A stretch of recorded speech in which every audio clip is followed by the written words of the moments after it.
أعوذ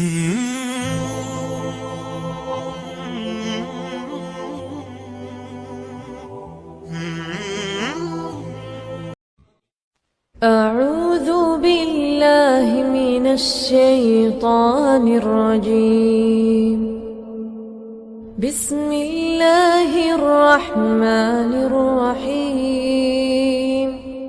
Saja. Ini satu kisah sudah cukup untuk menghancurkan semuanya orang-orang yang tidak beriman kepada Allah ini. Tentu ada banyak kisah-kisah lain, tapi saya angkat kisah seorang tabi'in yang bernama Abdullah. Abdullah ini orang yang sangat soleh. Duduk di tengah-tengah padang pasir, di kemahnya, dia tinggal di kemah. Lagi makan siang, teman-teman sekalian. Begitu dia masukkan makanan di mulutnya, dia lagi makan siang. Tiba-tiba ada orang dari kejauhan dengan kecepatan tinggi, kuda dipicu, debu-debu pada berterbangan sampai dia turun dari kudanya. Dia bawa informasi penting nih. Dibuka pintu kemahnya si Abdullah, lalu dia mengatakan, "Wahai Abdullah, wahai Abdullah." Dia teriak-teriak. Abdullah mengatakan, "Ada apa dengan kamu?" Sambil dia berhentikan kunyahan makannya, orang ini bilang, "Anakmu baru saja mati ditusuk orang." Jadi informasi yang dibawa oleh orang ini adalah berita kematian anak Abdullah. Tidak cukup di situ, dibunuh oleh orang. Orang ini tiba-tiba kaget karena si Abdullah tadi memberhentikan, tidak panik, tidak marah, tidak bingung, dengan sangat tenang. Dia berhentikan kunyahan makannya, lalu dia balik ke orang tersebut lalu mengatakan, "Inna lillahi wa inna ilaihi raji'un." Kami milik Allah, kami akan kembali kepada Allah. Hanya itu saja. Lalu dia kembali kunyah makanannya.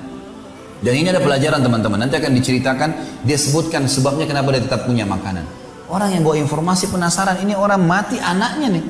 Maka dia ulangin, "Wahai Abdullah, anakmu mati ditusuk orang." Informasi yang kedua kali, mungkin tadi Abdullah yang pertama gak dengar nih. Gitu. Ini anaknya mati kok masih bisa tenang. Ternyata sama saja, diberhentiin kunyahan makanannya, lalu dia balik kepada orang yang bawa berita mengatakan, "Inna lillahi wa inna ilaihi raji'un." Kami milik Allah, kami akan kembali kepada Allah. Gitu. Dia kunyah lagi makanannya. Orang ini ketiga kali ulangin. Dia penasaran. Dia mengatakan, "Demi Allah wahai Abdullah, saya melihat seseorang pegang pisau, tusuk dada anakmu, berdarah, mati." Nggak ada lagi yang lebih jelas daripada ini. Dia nunggu jawabannya, gitu kan? Maka Abdullah pun dengan sama tadi tenang sekali memberhentikan kunyahan makannya, lalu balik kepada orang ini mengatakan, "Inna lillahi wa inna ilaihi raji'un."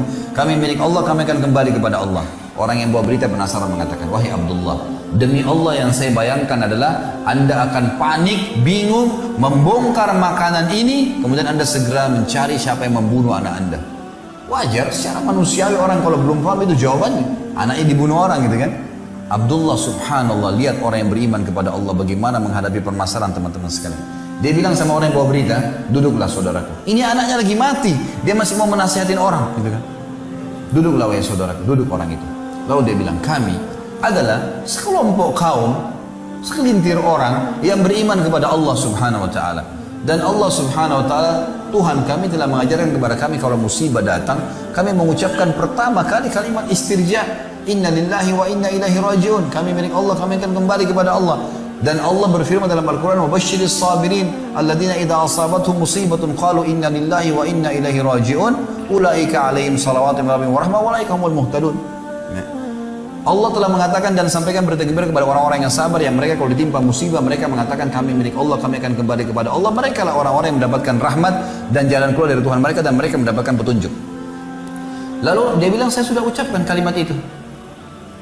Kalau anak saya dibunuh orang," ini nasihat dia dan ini pelajaran buat kita, orang beriman tahu menghadapi masalah.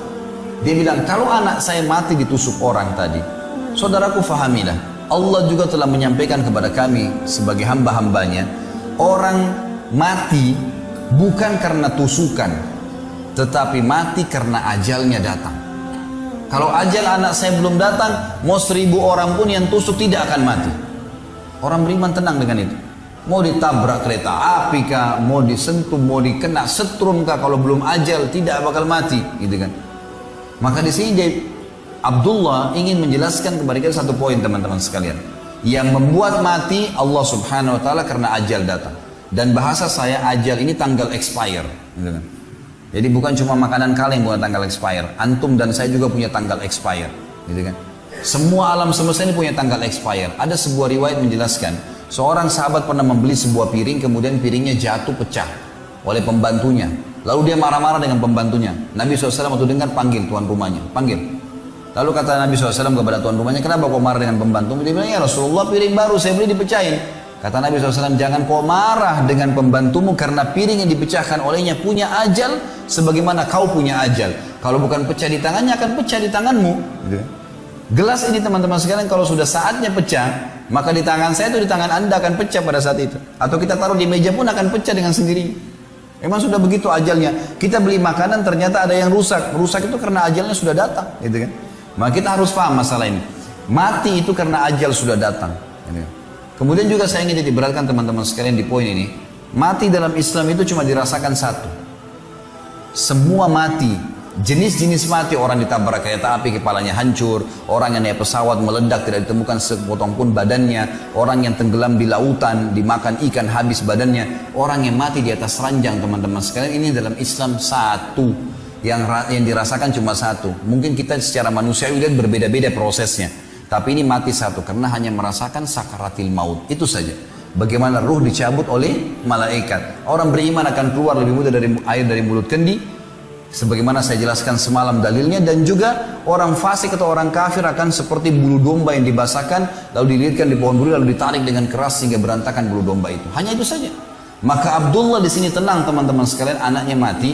Dia tidak perlu balas dendam karena memang anaknya mati sudah ajal. Itu cuma proses saja. Proses ini tuh bisa menjadi penyebab mati, bisa tidak, gitu kan? Lalu kemudian dia jelaskan teman-teman sekalian kenapa dia tetap makan. Dia bilang, dan Tuhan saya Allah mengajarkan kepada saya untuk menghabiskan makanan ini. Kalau seperti yang kau bilang membongkar makanan ini berarti mubadzir. Dan Allah mengatakan inna mubadzirina kanu ikhwana syayatin wa kana syaitan rabbihi kafura. Mubadzir itu perbuatan syaitan, gitu kan? Dan syaitan itu kufur kepada Tuhannya. Maka saya tidak boleh. Saya akan makan makanan ini, setelah selesai baru saya urus jenazah anak saya. Jadi selesai hidupnya, udah. Orang beriman sangat mudah menjalani kehidupan dalam musibah yang seberat ini pun teman.